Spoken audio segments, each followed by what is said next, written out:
My fiancé dumped me months before our wedding because his mother said I wasn't good enough, and now she begs me daily to take back her broke son.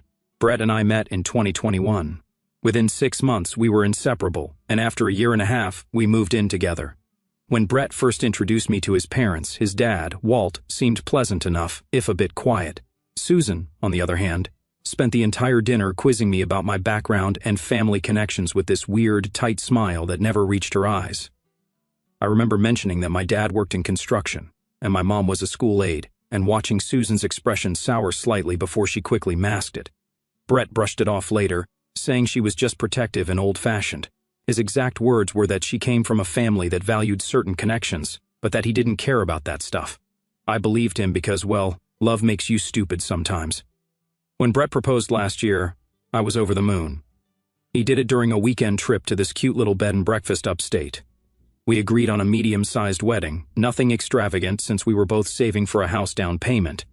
The problem started almost immediately after we announced our engagement. Susan insisted on being involved in every single detail. At first it seemed helpful. She had connections with vendors and offered to help coordinate since I work long hours.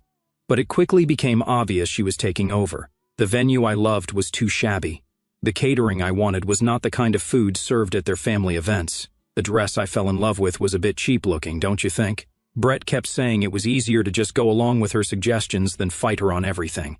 I reluctantly agreed to compromise on some things to keep the peace, but it felt like death by 1,000 cuts. Every decision taken away from me chipped at my excitement until wedding planning felt more like a chore than a celebration. The real turning point came during a dinner at their house about 4 months before the wedding. Susan had invited her friends Rita and Angela over, and I realized halfway through that I was basically being paraded in front of them for approval. They kept exchanging little glances whenever I spoke. At one point, Rita asked where I summered as a child, and I laughed, thinking she was joking. When I explained that my family's idea of a vacation was camping at the state park or visiting my grandma in Ohio, the table went silent. After dinner, Susan cornered me in the kitchen while I was helping clean up. She started with what seemed like casual conversation about Brett's ex-girlfriend, Melissa, who apparently came from some influential family with a vacation home in the Hamptons. Then she mentioned how Brett had always been destined for great things, and how she hoped I wouldn't hold him back. I remember feeling like I'd been slapped. When I asked her what exactly she meant by that, she dropped all pretense. She told me that while I seemed nice enough, I clearly wasn't from the right sort of background to help Brett's future, that my lack of refinement would eventually embarrass him in important circles, and that I wouldn't know how to entertain properly or make the right connections. I was so shocked I couldn't even respond at first. When I finally found my voice and told her she was being incredibly rude, she just laughed this condescending little laugh and said something about how my defensiveness proved her point. She said Brett deserved someone who could match his potential, not drag him down. I walked out of the kitchen and immediately told Brett we needed to leave. In the car, I was shaking as I told him everything his mother had said. I expected outrage, anger on my behalf, something. Instead, he got quiet and said she didn't mean it like that, and that she was just worried about our future. He asked if maybe I had misunderstood her tone. That night was our first major fight. I couldn't believe he was defending her behavior. He eventually admitted that his mother had been expressing concerns about our compatibility for months. Apparently, she'd been filling his head with doubts about whether I would fit in with the future he imagined. The worst part? He was actually listening to her. Over the next 2 weeks, things deteriorated rapidly. Brett became distant and started staying late at work. When he was home, he'd bring up random concerns about our relationship that never existed before, like whether our different backgrounds would cause problems with raising kids, or if I'd be comfortable at his company events. It all came to a head when Susan invited us over for another dinner, supposedly to clear the air. Brett practically begged me to go, saying she wanted to apologize. Like an idiot, I believed him and went. There was no apology. Instead, Susan spent the entire evening making backhanded comments about my clothes, my table manners, even the way I spoke. When Brett stepped outside to take a phone call, she leaned across the table and said, with this chilling certainty, that I was nothing without her son, that he could do so much better than me, and that I should walk away before I ruined his life with my ordinariness. When I started crying, she actually rolled her eyes and said my emotional behavior just proved her point about my lack of composure. When Brett returned, I was gathering my things to leave. When he asked what happened, Susan put on this concerned face and said I had overreacted to some gentle advice about wedding planning. I was done. In the car, I told Brett exactly what happened and said he needed to choose. Either we cut contact with his mother until she could respect me, or the wedding was off. I expected him to finally stand up for me. He didn't. Instead, he said maybe his mother was right. Maybe we were rushing into things.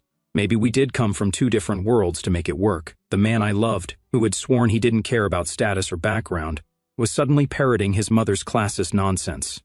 I took off my engagement ring and placed it on the dashboard. I told him to drop me at Angela's place instead of our apartment. He didn't even try to stop me when I got out of the car. The next day, while Brett was at work, I packed most of my things from our apartment. I left my key and a note saying I would arrange to get the rest of my stuff later. I blocked his mother's number immediately, though I kept Brett unblocked in case he came to his senses. He texted a few days later with a pathetic message about how he was confused and needed time to think. I replied that there was nothing to think about. Either he was willing to build a life with me based on love and respect, or he wasn't. His response? That maybe we should take a break until after his big work project was finished, then reassess. That was my answer. 3 years together, and he couldn't even properly break up with me. Just wanted to keep me hanging on while he reassessed. I told him not to contact me again. According to mutual friends, Brett has been telling people we mutually decided to call off the wedding due to different life goals. Meanwhile, I've thrown myself into rebuilding my life. Yesterday, I got a voicemail from Susan. I don't know how she got my new number, but she was sniffling and asking if we could talk about Brett. I didn't listen to the whole thing before deleting it. Whatever drama is happening in their perfect little world isn't my problem anymore.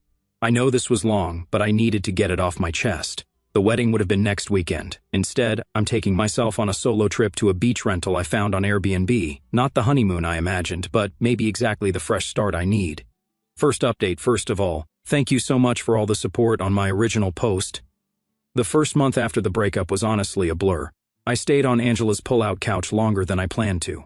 She's literally a saint. Every morning I'd wake up disoriented, reaching for Brett before remembering everything that happened.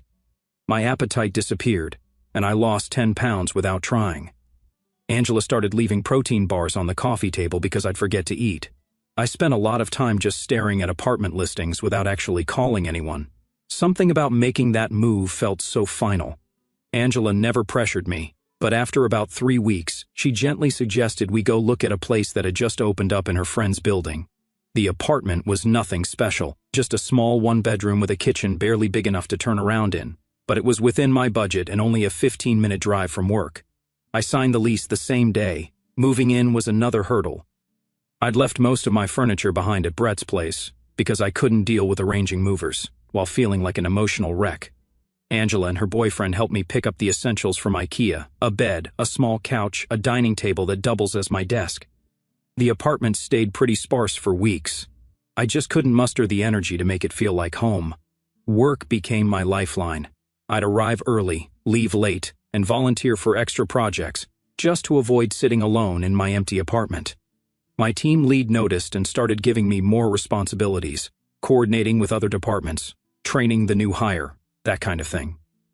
It felt good to be needed, to be valued. About 2 months after the breakup, I ran into Nick, Brett's brother, at the grocery store. I almost hid behind the cereal display when I saw him, but he spotted me first. I was surprised when he actually approached me, looking genuinely uncomfortable. He told me he was sorry about what happened, and that he'd argued with his mom about how she treated me. It was awkward but weirdly validating to hear someone from Brett's family acknowledge that I'd been wronged. That's when I first heard that things weren't going great for Brett. I thanked him for the apology but kept the conversation brief. I wasn't ready to be pulled back into that world, even peripherally. A week later, my old college roommate invited me to a party. I almost didn't go, but Angela practically pushed me out the door, insisting that I needed to remember how to be a person again. She was right, though I'd never admit it to her face. The party was where I met Matt. He was the roommate's cousin, visiting from out of town. We just ended up in the same conversation circle, talking about random things. He asked for my number at the end of the night, and I surprised myself by giving it to him. Our first date was coffee on a Sunday afternoon, low pressure, casual. He was easy to talk to. And for the first time in months, I went hours without thinking about Brett. Matt works in something completely different from Brett's field, lives in a modest apartment similar to mine, and has a refreshingly normal family that doesn't seem to care about summer homes or making the right connections. When I told him about my breakup, the condensed version, he just listened without trying to fix anything or offer platitudes. Around 3 months post-breakup, an unexpected opportunity came up at work. My company was restructuring, creating a new team, and they needed someone to take on more responsibility. My extra efforts over the previous months had apparently not gone unnoticed. My manager encouraged me to apply, though she warned me the position would involve longer hours and more stress. I almost didn't go for it. My confidence was still shaky, but I figured I had nothing to lose. The interview process was grueling. 3 rounds with various department heads, a presentation I stayed up until 2 in the morning perfecting, and a final meeting with upper management. I honestly didn't think I'd get it. There were other candidates with more experience. But 2 weeks later, my manager called me into her office to offer me the position. The promotion came with a significant raise that meant I could finally stop stressing about making rent each month. It wasn't life-changing money, but it was enough to start rebuilding my emergency fund, which had been depleted during the post-breakup chaos. I was still processing this news when I bumped into Rita, Susan's gossipy friend, at the mall. I was shopping for professional clothes for my new role, and she spotted me coming out of a store. She acted overly friendly, as if we'd been close before. After some awkward small talk, she dropped what felt like carefully planned information. Brett had lost his job. Apparently, the big project he'd been working on, the one he'd used as an excuse when asking for a break from our relationship, had fallen apart spectacularly. Something about missed deadlines and poor management. Rita seemed to be watching my reaction closely, so I kept my face neutral while she continued sharing details. Brett had been let go and, according to Rita, had been struggling to find his footing ever since. She also mentioned, with poorly disguised glee, that Melissa had briefly rekindled things with Brett after our breakup, only to end it again after just a few weeks. Rita suggested that perhaps I'd dodged a bullet and winked at me. Later that week, I had another strange encounter. I was having dinner with Matt at this new restaurant downtown when I spotted Susan across the room. She was with Walt and another couple I didn't recognize. Our eyes met briefly and I quickly looked away, my heart suddenly racing. I expected her to ignore me or maybe give me one of her famous cold stares. Instead, she actually approached our table while Walt looked on with an expression of mild horror. She greeted me like we were old friends, commenting on how wonderful I looked. She asked about my new job, how did she even know about that, and complimented my outfit. Matt looked confused but polite as I awkwardly introduced him. Susan's smile tightened almost imperceptibly when she realized I was on a date, but she maintained her friendly facade. Before leaving, she mentioned that everyone missed me and that she hoped we could catch up properly someday. I managed a non-committal response, and she finally returned to her table. Matt took it in stride when I explained who she was, though he did comment that she seemed intense. The weirdness continued. About a week later, Angela forwarded me a Facebook message she'd received from Brett, asking how I was doing and if I was seeing anyone. She hadn't responded, knowing I wouldn't want her to share details of my life with him. I was grateful for her loyalty but unsettled by his sudden interest. Through mutual friends, I learned more about Brett's situation. After losing his job, he'd apparently moved back in with his parents while job hunting.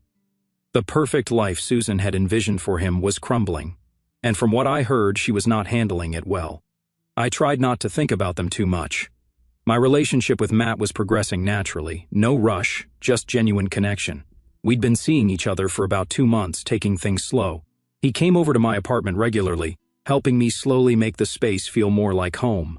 We installed shelves for my books one weekend and hung some artwork the next, small touches that made the place feel less temporary.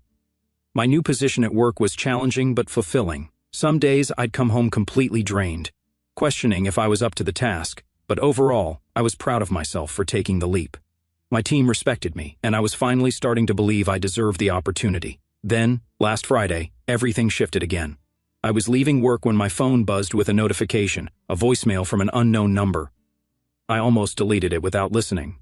Probably just another spam call about my car's extended warranty, but something made me play it. It was Susan, her voice thick with what sounded like tears. She said she'd been trying to reach me, that she needed to talk to me about Brett, that he wasn't doing well, that she'd made a terrible mistake, and that she'd do anything to fix things between us. 6 months ago, this woman told me I was nothing without her son. Now she was practically begging for my help. I didn't call her back. Instead, I went to Matt's place as we'd planned, but the voicemail kept playing in my head throughout the evening. Matt noticed something was off and asked what was wrong. When I told him, he didn't tell me what to do or offer solutions. He just asked what I wanted, what would give me peace. I woke up this morning to 3 more missed calls from Susan and a text from a number I didn't recognize but assumed was Brett's new phone. I haven't opened it yet. I guess my question now is, do I engage at all? Last update. It's been about a month since my last update, and I need to vent because things have gotten weird. Like, uncomfortably weird. When I ended my last post, I mentioned that Susan had left me a tearful voicemail, and I wasn't sure whether to respond. After debating for 3 days about whether to return Susan's call, I finally decided to text Brett's number, the unknown one that had texted me, with a simple message asking what was going on. I figured a text was safer than a call, easier to ignore if things got uncomfortable. Within 5 minutes, literally 5 minutes, my phone rang. It was Susan, not Brett. Apparently, she'd been using his phone to contact me since I had blocked her number. I almost didn't answer, but curiosity got the better of me. That was my first mistake. The Susan on the phone was nothing like the cold, judgmental woman I remembered. Her voice was shaky, almost desperate. She started by asking how I was doing, commented on how well I looked when she saw me at the restaurant, which was still creepy, and then launched into what I can only describe as the most uncomfortable apology I've ever received. She admitted that she'd been terrible to me, that she'd misjudged me based on superficial factors, and that she regretted driving me away. I sat there in stunned silence as she continued, explaining that Brett had been lost since our breakup, that he'd spiraled after losing his job, that he was drinking too much, and that he'd made some bad financial decisions. When I finally managed to ask why she was telling me all this, her answer made my skin crawl. She thought I could help him recover because I was such a stabilizing influence. She actually said, "Brett needs someone responsible like you right now." The audacity of this woman, to go from telling me I wasn't good enough to deciding I was exactly what her son needed when things got tough. I told her, as calmly as I could, that I was sorry Brett was struggling, but that we'd been over for months. I mentioned that I was seeing someone else now. Her response? A dismissive comment about how these rebound relationships rarely last, and how Brett and I had real history. Then she asked if we could meet for coffee to discuss the situation further. Against my better judgment, and Matt's concerned look when I told him about it, I agreed to meet Susan at a coffee shop the following weekend. I told myself it would give me closure. Maybe I also wanted to see for myself how desperate things had gotten for her to come crawling back to the girl she once considered beneath her son. When I arrived at the coffee shop, Susan was already there, looking noticeably different from the polished, superior woman I remembered. Her normally perfect hair was pulled back in a hasty ponytail, her makeup was minimal, and she looked tired. She'd ordered me my favorite drink, a detail that was both thoughtful and unsettling because it meant Brett had told her what I liked. The next hour was surreal. Susan laid out Brett's downfall in excruciating detail. After losing his job, he'd tried to maintain his lifestyle while job hunting, quickly depleting his savings. He'd made a bad investment in some friend's startup that went nowhere, maxed out 2 credit cards, and now was living in his old bedroom at their house, sleeping until noon and barely applying for jobs. Throughout her monologue, I kept waiting for her to ask me directly to take Brett back. Instead, she did something more manipulative. She kept saying things like, "He was at his best when he was with you, and you were always so good at motivating him, and he listens to you in a way he never listens to me." When I reminded her that she once thought I wasn't good enough for her son, she actually teared up and said that she'd been protecting her son from the wrong things, and that she should have valued my steadiness more than Melissa's connections. I almost laughed at how transparent she was being. I was suddenly steady rather than boring, responsible rather than lacking ambition. I left that meeting feeling odd, hollow. I'd expected satisfaction seeing Susan brought low, but mostly I felt pity mixed with lingering anger. I told her I'd think about talking to Brett, but made no promises. That should have been the end of it. It wasn't. The calls started the very next day. Susan called to follow up on our coffee meeting, then called again to tell me Brett had asked about me, then called to mention a job opening she thought Brett might be qualified for, wondering if my company was hiring. Every single day. I started letting the calls go to voicemail. The messages got increasingly desperate. She mentioned that Brett's father was threatening to cut him off financially if he didn't get his act together soon. She talked about how their family friends were asking uncomfortable questions about Brett's situation. She even brought up my parents once, saying she'd love to make amends with them too. Nick, Brett's brother, texted me one evening to apologize for his mother's behavior. He explained that Brett's spiral had been worse than the family had let on. Apparently, Brett had started drinking heavily after our breakup, which contributed to his poor performance at work. Nick mentioned that Susan was partly blaming herself for pushing me away, seeing it as the start of Brett's decline, but he was quick to add that Brett was responsible for his own choices and that I shouldn't feel guilted into getting involved. I appreciated Nick's honesty, and the fact that someone in that family recognized I wasn't responsible for fixing Brett. Meanwhile, things with Matt were getting more serious. He'd been incredibly understanding about the whole situation, never pressuring me one way or another. We'd started talking about possibly moving in together when his lease ended in a few months. The contrast between his calm support and the chaos of Brett's family wasn't lost on me. About 2 weeks after our coffee meeting, Susan escalated to showing up at my workplace. I was walking to my car after work when I spotted her waiting in the parking lot. My heart dropped. This was crossing a major line. She approached me with this frantic energy, clutching a folder that apparently contained Brett's resume, and asked if I could put in a good word for him at my company. I was livid. I told her firmly that her behavior was inappropriate and that she needed to stop contacting me. Her face crumpled, and she started crying right there in the parking lot, saying she didn't know what else to do, that Brett wasn't listening to her, that she was desperate to help her son. A few of my coworkers witnessed this uncomfortable scene, which was mortifying. I ended up guiding Susan to a bench away from the main entrance, and telling her, as calmly as I could, that I couldn't help her or Brett, that our relationship was over, and that she needed to respect my boundaries. She left eventually. For the rest of the week, I got curious looks from coworkers who had seen the parking lot scene. Angela, who also works at my company, fielded questions from people wanting to know who the crying woman was. It was embarrassing and infuriating. Then Brett himself finally reached out. He sent a long text message apologizing for his mother's behavior and for how things had ended between us. He admitted he'd made a huge mistake listening to his mother instead of standing up for our relationship. He said he missed me every day and had been too ashamed to contact me directly after everything that happened. Reading his message, I felt nothing. No flutter of lingering feelings, no satisfaction at his regret, just tiredness and a vague sense of closure. I showed the message to Matt, who read it without comment. I decided not to respond to Brett right away. I needed time to think about what, if anything, I wanted to say. But Susan didn't give me that time. She called again the next morning, asking if I'd received Brett's message and what I thought about it. When I told her I thought it was inappropriate for her to be involving herself in our communication, she got defensive and said she was just trying to help. That was when something in me snapped. I told Susan, in a voice so calm it surprised even me, that I was blocking her number after this call, that if she contacted me at work again, I would report it as harassment, and that Brett was an adult who needed to solve his own problems, instead of sending his mother to fix them. Before hanging up, I added one final thought, that perhaps if she'd raised her son to value people for their character rather than their social standing, he wouldn't be in this situation now. That evening, I finally responded to Brett's text. I told him I forgave him for how things ended because holding on to anger wasn't helping either of us, but I also made it clear that we had no future together, that I had moved on, and that he needed to do the same. I suggested he get professional help for his drinking and gambling, and that he needed to stop letting his mother fight his battles. I ended by wishing him well and asking him not to contact me again. I blocked both their numbers immediately after sending that message. It felt like closing a door that had been left ajar for too long.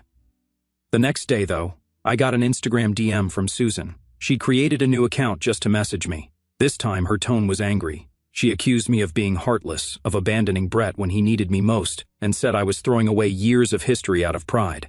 That last bit almost made me laugh. Susan talking about pride, as if she hadn't destroyed our relationship with her own. I didn't respond, just blocked that account too. But she found other ways. Emails from new addresses, even a handwritten letter mailed to my apartment. Each contact was more desperate than the last. The final straw came last weekend. Matt and I were having dinner at my apartment when there was a knock at the door. I opened it to find Brett standing there, looking disheveled and clearly having had a few drinks. Susan was hovering anxiously behind him. I was so shocked I couldn't speak at first.